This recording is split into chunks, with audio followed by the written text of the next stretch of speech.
me equivoco. Well, A todos nuestros panelistas y al público, por supuesto, por haber participado y asistido a este coloquio de 2 días. I want to thank all our panelists and all the people who have participated on Eugenic Legacies in Mexico and the Americas. For me, it has been an honor, and I have learned a lot throughout these sessions. During this last session, we planned to have a less formal discussion. It was more about getting together and having the chance to maybe answer some questions that remained dangling and making connections with the different panels and participations, because sometimes we run out of time and we still had things we wanted to say. In my session, I couldn't even cover all the questions that I wanted to answer. And afterwards, I wanted to talk to you about some activities for the future. It has been quite intense work, and I think that could be a motivation to continue with our projects and move forward all of these ideas that we have learned.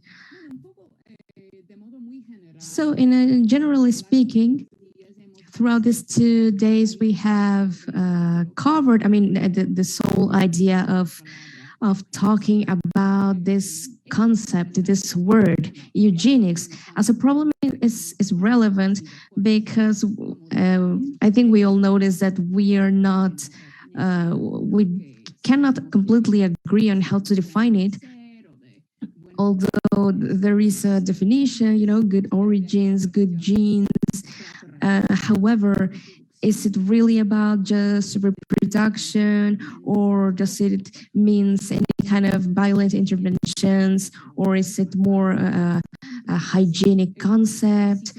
If it's connected with the generationism as a previous trend, but inevitable trend. And what happens when eugenics moves throughout different countries, which are the common spots? It's usually associated with, well, where can we find a specific history of legislation about extermination? So, it shows as if it was eugenics, but maybe it's not clear. And the point of the colloquium is to show how eugenics is present, but in so many different ways. In political trends, sometimes it has to do with race, but sometimes with disability. And it's an ambivalent term that makes us wonder and think more deeply, what do we mean by disability or by eugenics? Also, what we desire for the future. It's associated with the future, but when we utter this way of thinking, it also makes us wonder. It sounds ambivalent because we are inserted in public policies of the present. Also, we are always part of this ambivalence, since we live in a certain context.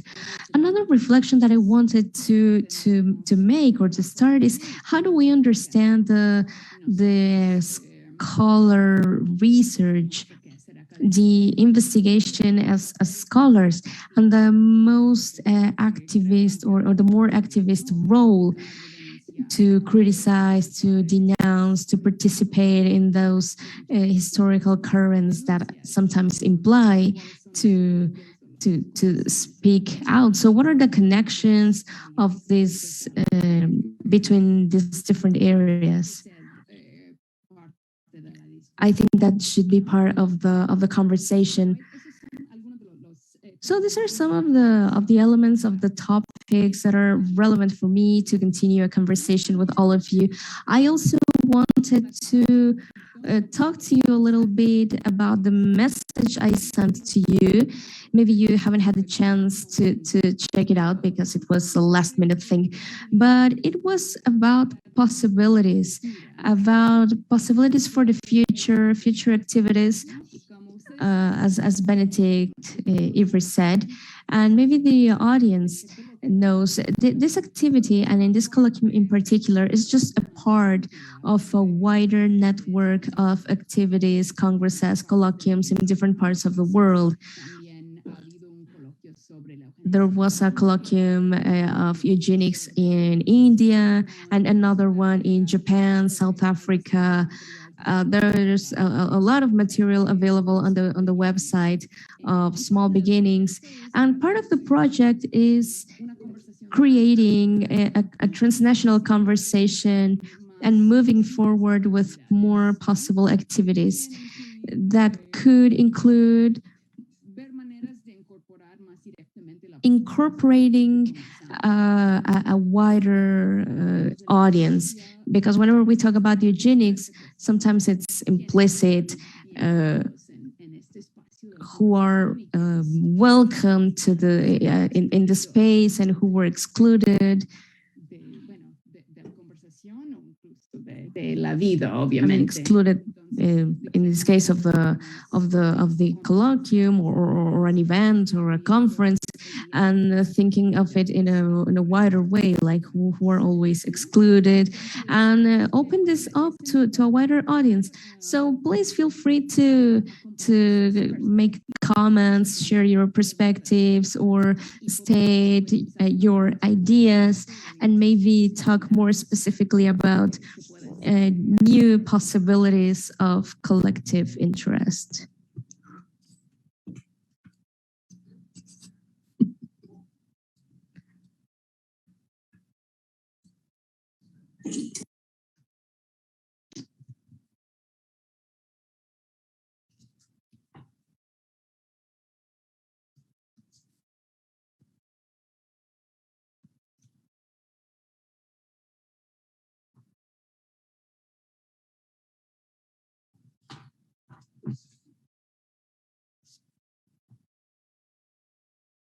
Bueno, quizás para darles un poquito de tiempo para que vayan pensando. Well, to give you a little bit of time, because I know it's weird to all of a sudden start talking and like in the middle of nowhere or in the middle of the silence. I'm going to read just general ideas that, apparently Benjamin raised his hand. Thank you for being here with us. He's the director of 17 Institute. So I give you the floor, Benjamin. Thank you, Susan.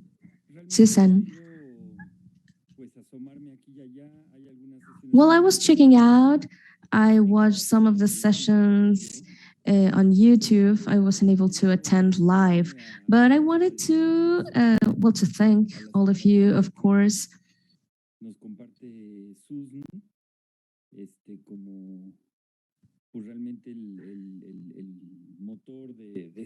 Because, well, the drive of this initiative,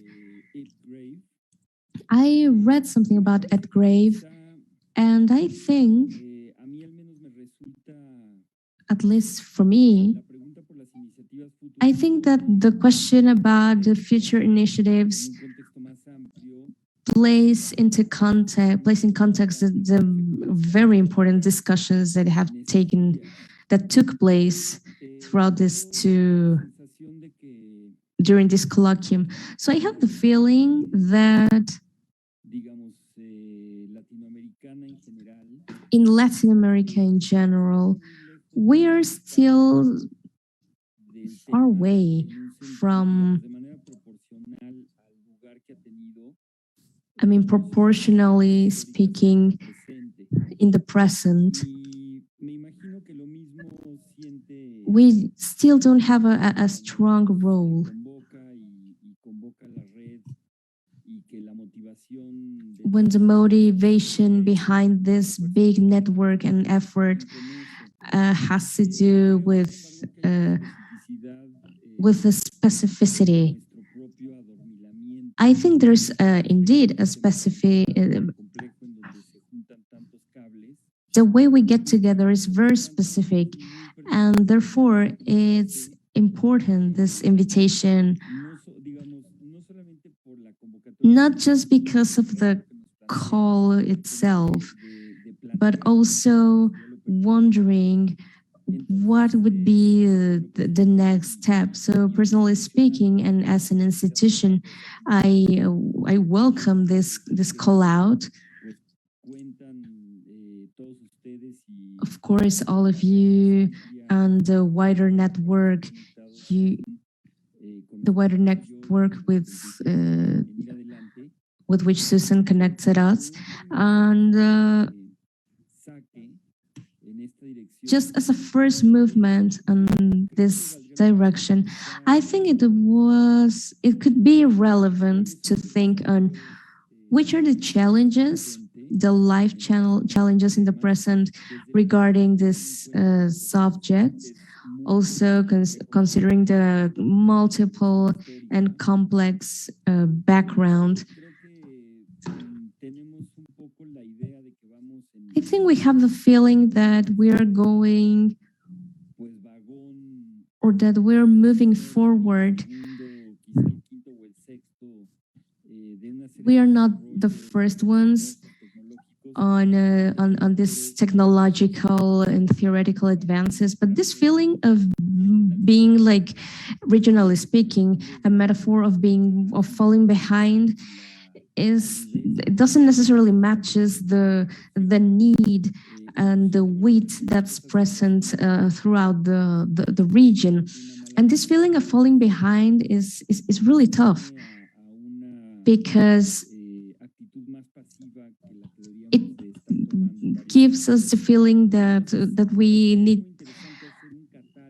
to act as in a more passive way. And right now, I think we cannot do that. We cannot be passive. We need to move forward. So maybe with an inventory of subjects or of topics on the public domain, but also on the private developments, on the technological realm, collectively speaking, we are strong in terms of sensitivity to different aspects of this subject.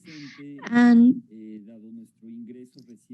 I think a lot about, since we are now part of the Claxo network, maybe we could make complementary efforts. Like in the case of Susan, looking for sponsorship there in Canada, or maybe looking for support in the region so that our efforts can resonate and replicate. I am stating or giving an idea, and of course, knowing very little about these topics. So I'm just trying to put forward a vision to make sort of an inventory of what we consider important and urgent for the present. It can include, of course, work on archives. I am not necessarily talking about just working upon the present. It could be more strategic, like taking this proposal to Claxo and open a wider call out and widen our circuit of discussion and collaboration. And that's what I wanted to share with you. Thank you. Sí, muchas gracias, Benjamín. Yo creo que todo me parece excelente y Thank you, Benjamin. I agree. I think it's a great idea, and I want to thank the support from 17. Also, quite interesting idea of collaboration with Claxo. Of course, there are some interesting possibilities. We could widen the group. every day I learn about works of different people in different countries that work upon relevant subjects or relevant topics that could be important. I mean, this event was small because working small has its advantages, because of the virtuality and translation, subtitles, and all these technicalities. But still, I think it's important to open up. And what you said, Benjamin, is important. This thing of falling behind. I don't necessarily think of it that way. I have found quite interesting works, pieces of writing in Mexico, and from historians that have researched interesting things that I haven't found before or that I haven't read before. So I think it's a little bit more about coming together, even if our scholar style is different. I think that there is an embrace, there is a richness in the works that are occurring in the different countries. And it's something that we need to celebrate. And it's something upon which we can build up. Also thinking about activism, that it's so different in the different countries, areas. But since the pandemic, there are so many groups in Mexico, like Sin Colectivo and social circles about disabilities, and all these groups that we can check out on Facebook, or related to disability, or anything related to 17. Of course, it's relevant to say that we can move forward, or that there's still many things left to do, but I just don't think we are falling apart. Our paths are different, or at least that's my perspective. I don't know if anyone else has something to say, or if you have suggestions on what kind of activities or initiatives you would find interesting or useful.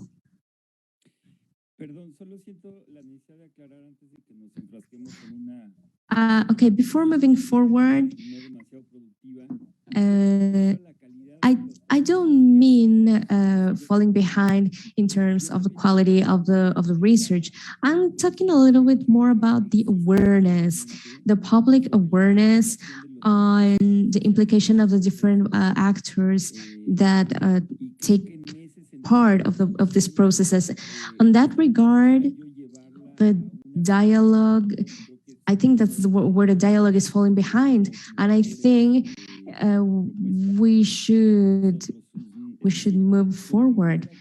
We should contribute so that in the wide public sphere, on the media, these subjects should be more present. And that's where I feel that we are falling apart. Of course, not in terms of those who are specialized on the topic. I mean, there are many shades, but I just wanted to make that clear. Thank you. Of course, Benjamin. Just to give a context, some weeks ago, there was a similar colloquium in California. There was a network of scholars that work on eugenics and the legacies of eugenics in California, but they have a lot of activism or of activist work as part of the role. So there was an article that they received some money. I mean, the victims of coercive sterilization were going to receive, some money. So, well, I don't know how much activism and scholars are go hand in hand when moving forward this kind of policies. There's people from academia, but also people that work on public education, elementary, high school. Maybe it's a little bit, maybe it's a wider perspective. And definitely this kind of activity is, well, I'm not experienced on this kind of activities, but of course it's relevant to know or to be aware that there is some theoretical, some scholar works, and at the same time, this kind of changes take place. So it's beyond colloquiums. So everywhere there's a lot of work to do.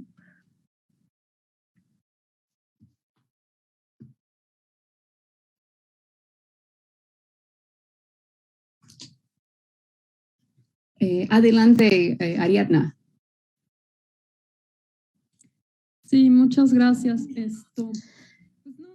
Thank you.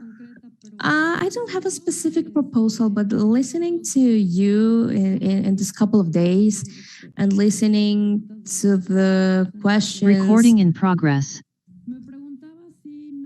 I was wondering if maybe one of the possibilities of the group during this call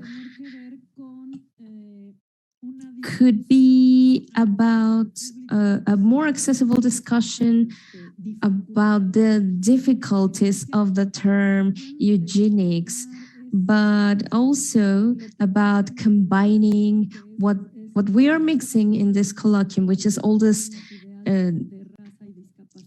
ideas around race and disability that we have found in our investigations. For me, it has been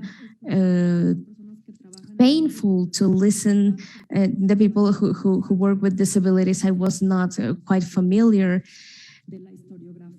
I don't know I'm not quite familiar with historiography, and it was enriching. I worked with indigenous peoples, and right now in Mexico, there are a series of anti-racist campaigns that are relatively new in our country.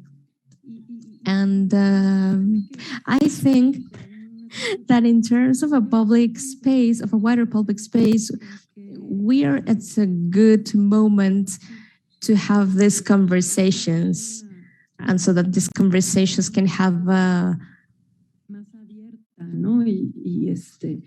wider platform. So we might think how we can go about this.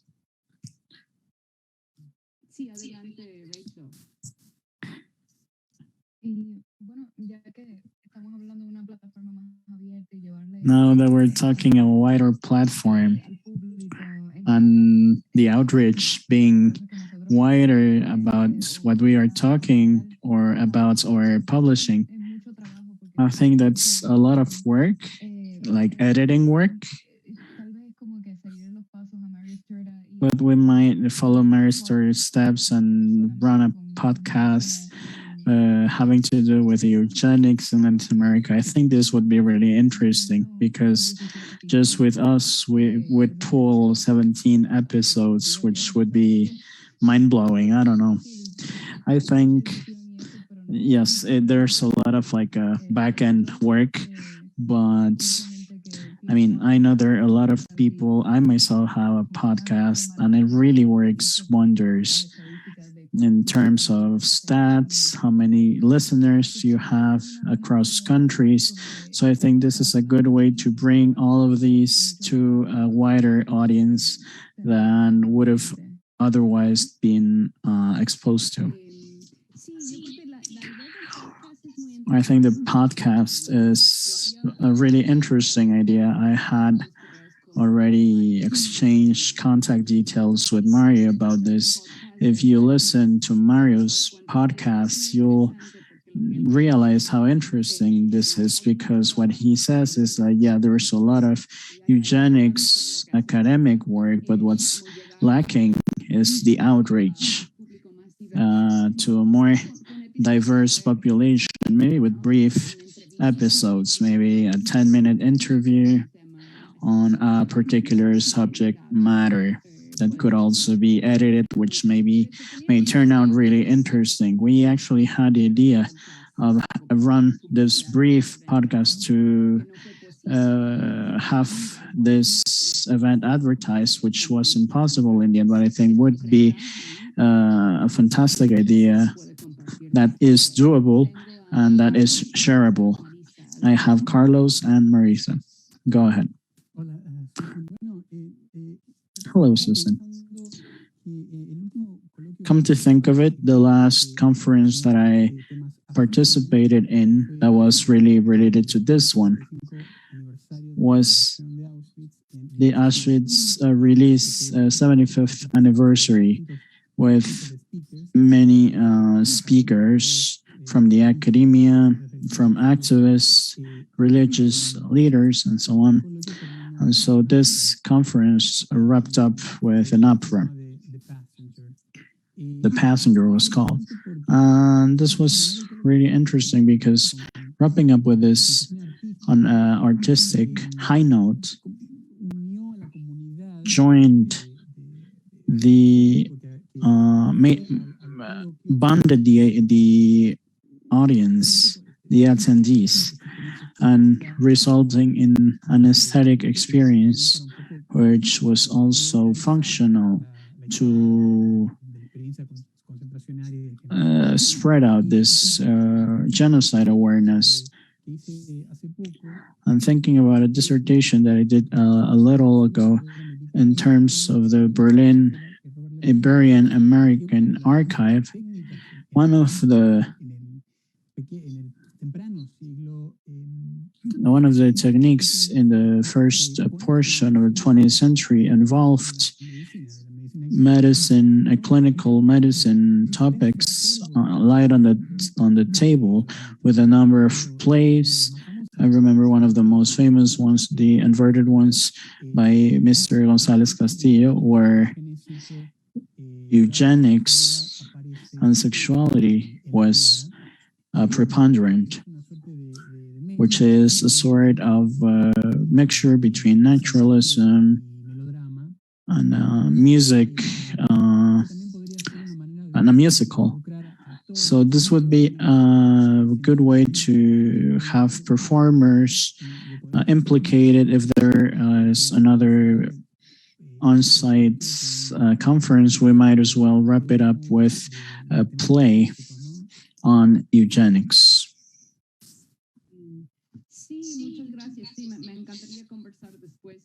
Yes, I would really like to carry on this conversation in terms of plays and what you're able to tell us about it, but most definitely this is a good way to have a good outreach. Marisa and then Laura. You have the floor. I want to say hi to Benjamin first. Remember, we've met up in Argentina. It's a pleasure to see you again.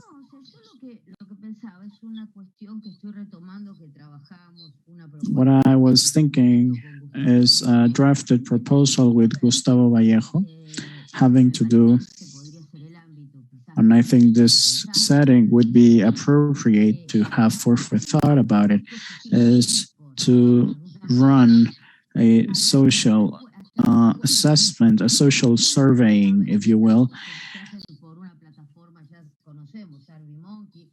We can do it through either SurveyMonkey or something else, and so online.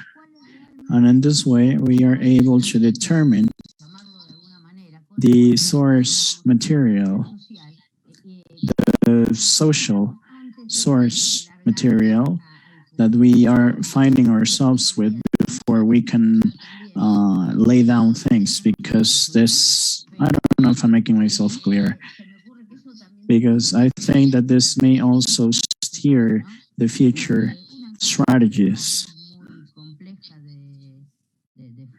And this is not as difficult to make it happen. Of course, we need to sit down and think it through, but there's that.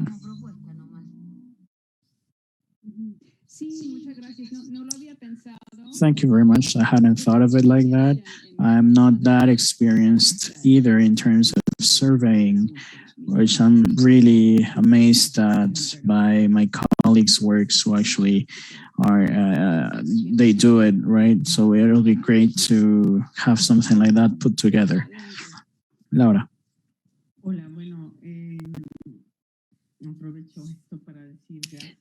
I'm going to seize the opportunity to thank you for the meeting, everything that's been done and said.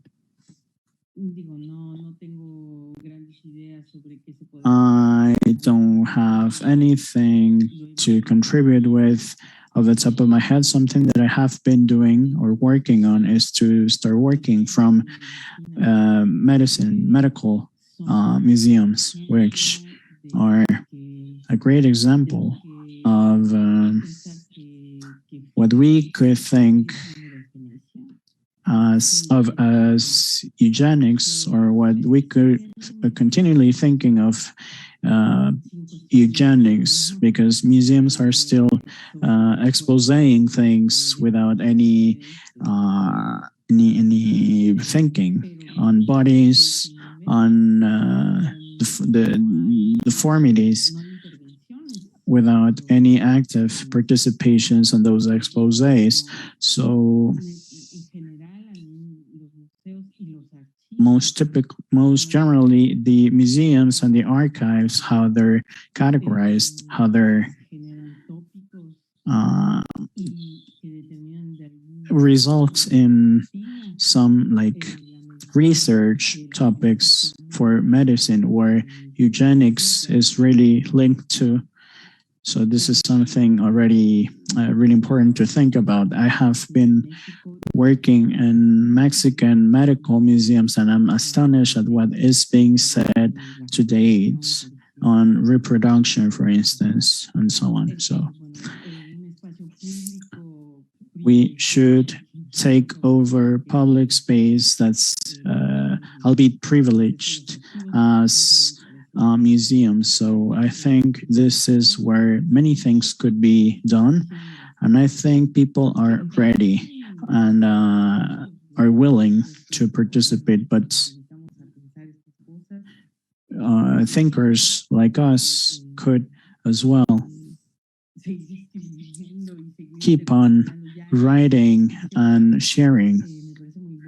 I think this is a good exercise to begin with, but this might be publishable at some point in time. Thank you.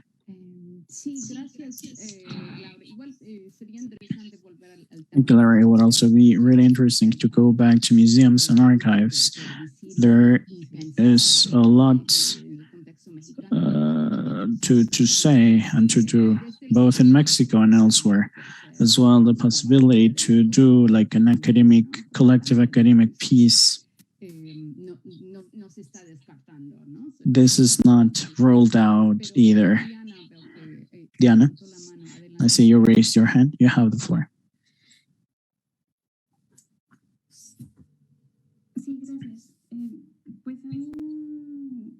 Thank you.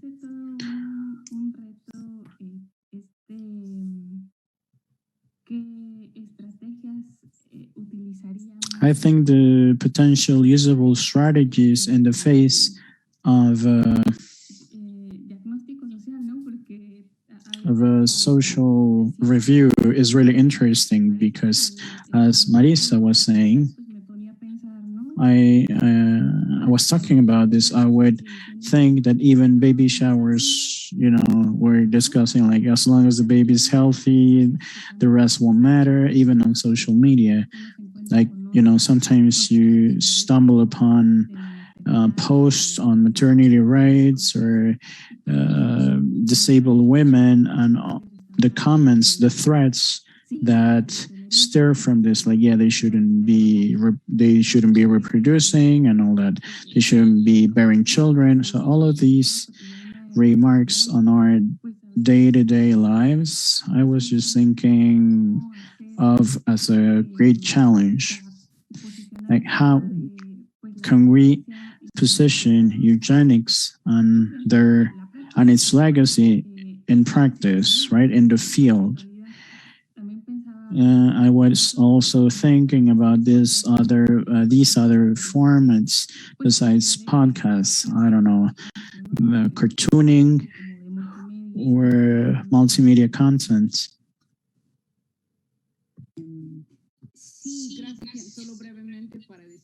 Just briefly, I like to take the floor to say that this is the challenge is a little bit overwhelming in terms of what is shown on Facebook and how this is to be dismantled, right? It's next to impossible, but it's also really interesting to think about the kind of suitable spaces that we can act on. So there's a lot in our everyday lives that we need to question. Christian?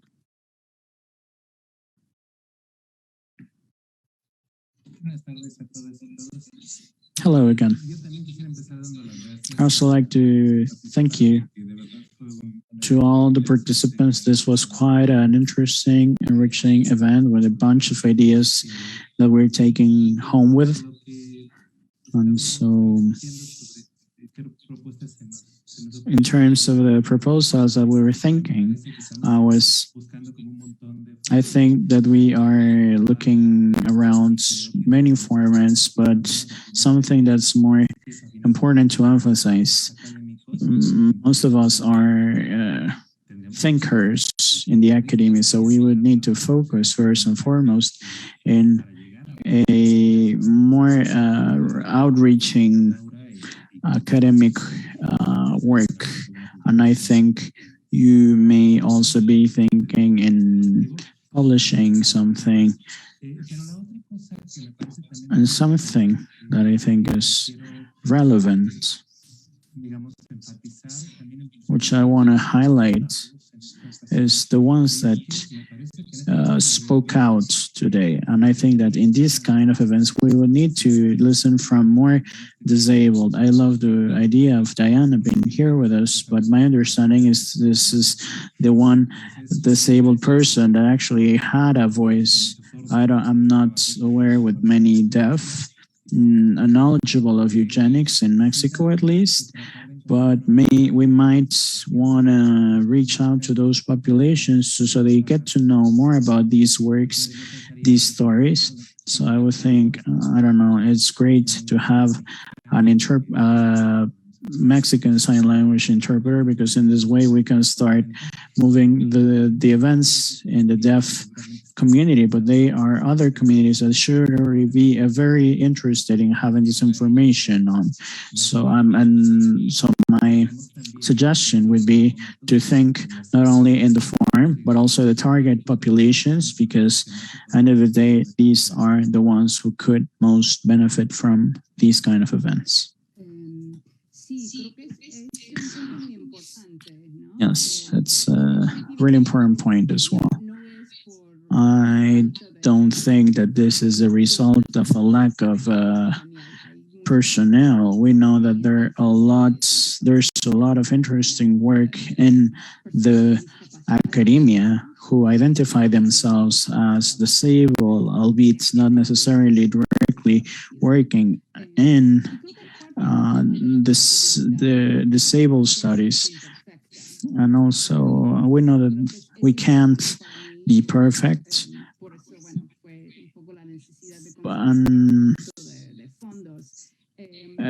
Funding is a problem as well, because we don't know how many in the audience would be interested in watching the LSA or LSM interpretation. It's a little bit about the idea of having an event where everyone should feel welcome.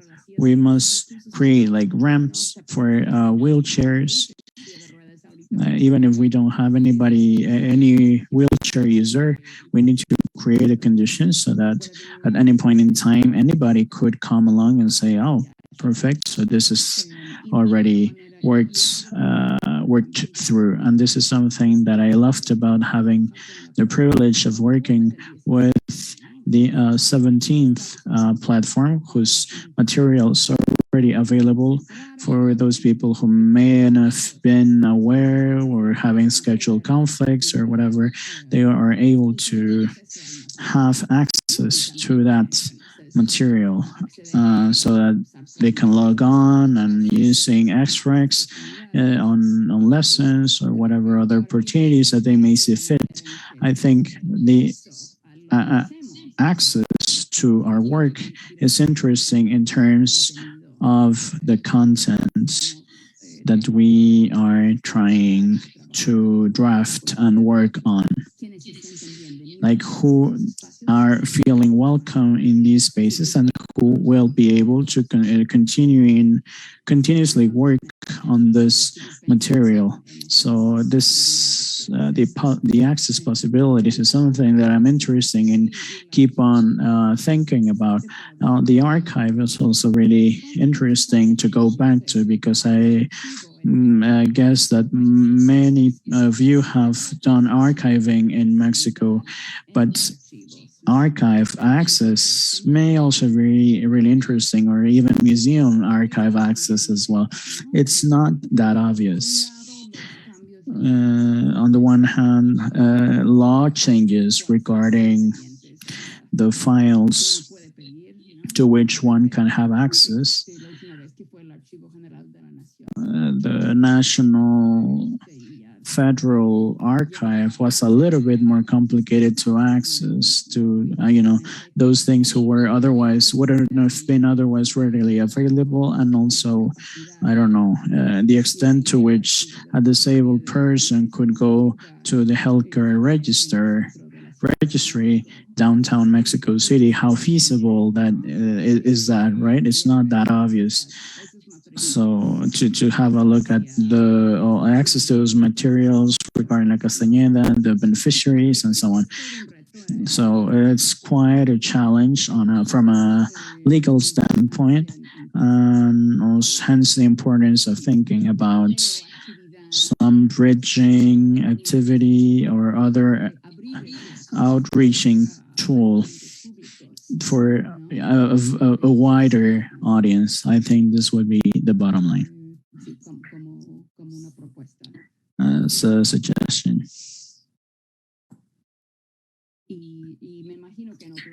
And I can picture that this would be similar in other countries. I haven't done any research work in Argentina, but it would also be really interesting to see what the role of museums is and the role of archives is in different Latin American settings.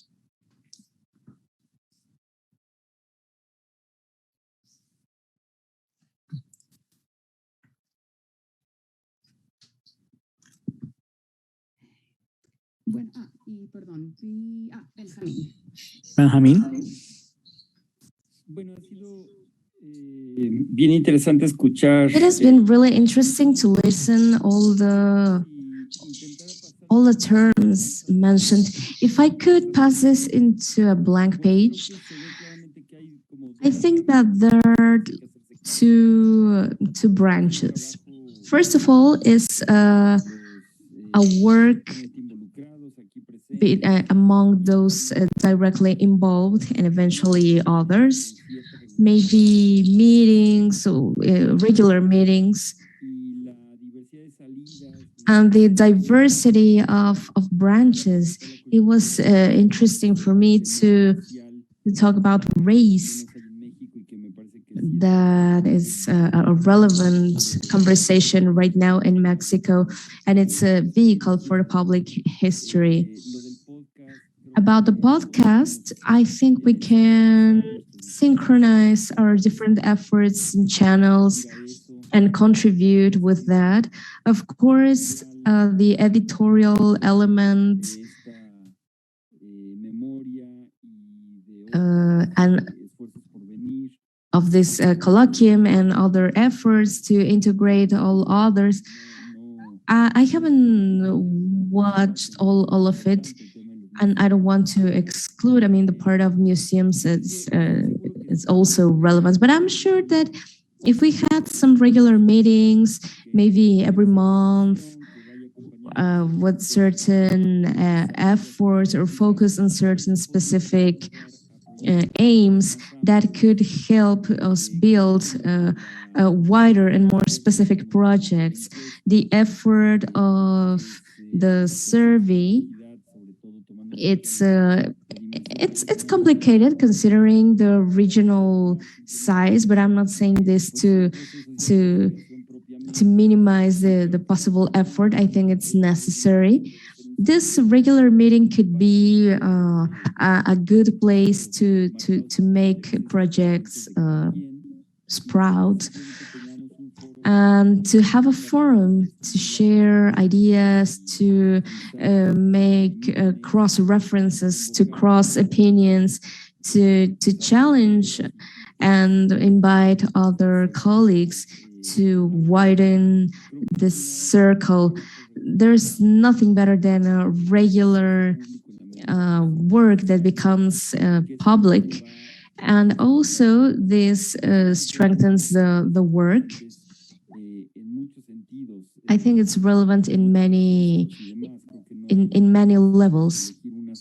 So I don't think we should choose just one thing, but I would propose these two levels, like the regular meetings on one hand, and then thinking and more specific projects by one or many, or hopefully all of you, from what we talk or generate on these meetings.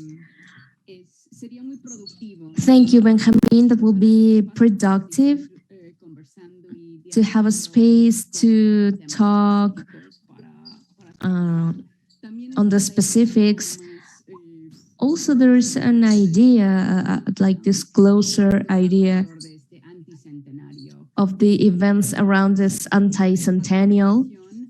It will be interesting or important to have a conversation, and also the possibility to make connections with other regional groups.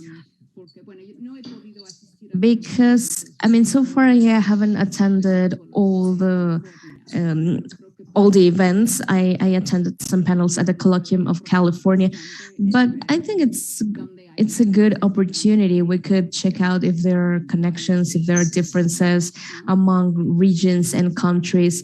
Maybe part of these conversations could include this common goal with other groups and colleagues, with the aim of building a network and participate in a wider conversation. And in terms of the project, there are many suggestions, ideas. Of course, not everything will necessarily happen. Of course, not all of you will do everything, but maybe certain projects are more interesting for some than others. So we can check out. I mean, a podcast it's a very accessible way, and also an interesting way of scattering information, maybe committing to make a small interview.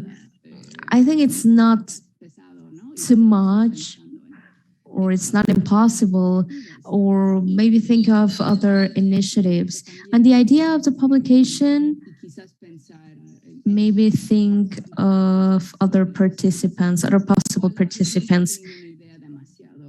I have never had a rigid idea of how a collective publication could be. I have worked in some publications, and always the limitation is that when you go to an editorial, they want monographies and edited collections. So it's like a weird animal. But in this case, it makes a lot of sense to make this incorporation of voices and different perspectives. I think it will be interesting to shape it out. And also we have the advantage